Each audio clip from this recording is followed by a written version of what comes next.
Chapter 15.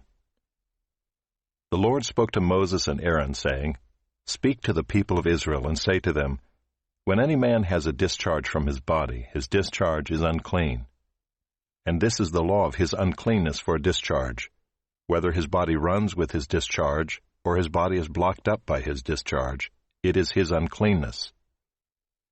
Every bed on which the one with the discharge lies shall be unclean, and everything on which he sits shall be unclean.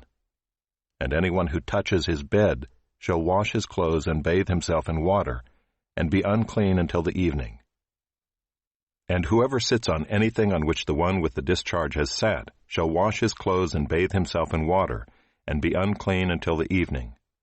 And whoever touches the body of the one with the discharge shall wash his clothes and bathe himself in water, and be unclean until the evening.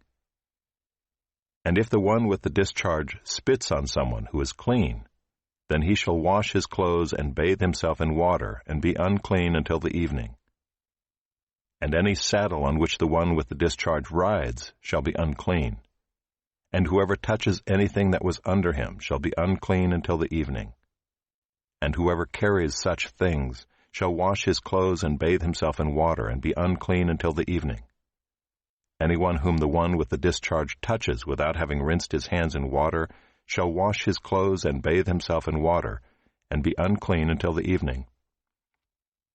And an earthenware vessel that the one with the discharge touches shall be broken, and every vessel of wood shall be rinsed in water. And when the one with the discharge is cleansed of his discharge, then he shall count for himself 7 days for his cleansing, and wash his clothes. And he shall bathe his body in fresh water, and shall be clean. And on the 8th day he shall take 2 turtle doves or 2 pigeons, and come before the Lord to the entrance of the tent of meeting, and give them to the priest. And the priest shall use them, one for a sin offering, and the other for a burnt offering. And the priest shall make atonement for him before the Lord for his discharge. If a man has an emission of semen, he shall bathe his whole body in water, and be unclean until the evening. And every garment and every skin on which the semen comes shall be washed with water, and be unclean until the evening. If a man lies with a woman and has an emission of semen, both of them shall bathe themselves in water, and be unclean until the evening.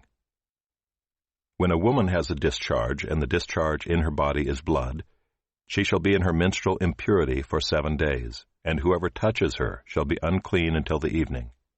And everything on which she lies during her menstrual impurity shall be unclean. Everything also on which she sits shall be unclean.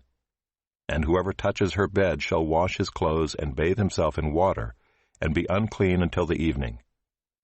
And whoever touches anything on which she sits shall wash his clothes and bathe himself in water, and be unclean until the evening. Whether it is the bed or anything on which she sits, when he touches it he shall be unclean until the evening. And if any man lies with her, and her menstrual impurity comes upon him, he shall be unclean 7 days, and every bed on which he lies shall be unclean. If a woman has a discharge of blood for many days, not at the time of her menstrual impurity, or if she has a discharge beyond the time of her impurity, all the days of the discharge she shall continue in uncleanness. As in the days of her impurity, she shall be unclean. Every bed on which she lies all the days of her discharge shall be to her as the bed of her impurity, and everything on which she sits shall be unclean, as in the uncleanness of her menstrual impurity. And whoever touches these things shall be unclean, and shall wash his clothes and bathe himself in water, and be unclean until the evening. But if she is cleansed of her discharge, she shall count for herself 7 days, and after that she shall be clean. And on the 8th day she shall take 2 turtle doves or 2 pigeons, and bring them to the priest, to the entrance of the tent of meeting. And the priest shall use one for a sin offering, and the other for a burnt offering. And the priest shall make atonement for her before the Lord for her unclean discharge. Thus you shall keep the people of Israel separate from their uncleanness, lest they die in their uncleanness by defiling my tabernacle that is in their midst. This is the law for him who has a discharge, and for him who has an emission of semen, becoming unclean thereby. Also for her who is unwell with her menstrual impurity, that is, for anyone, male or female, who has a discharge, and for the man who lies with a woman who is unclean.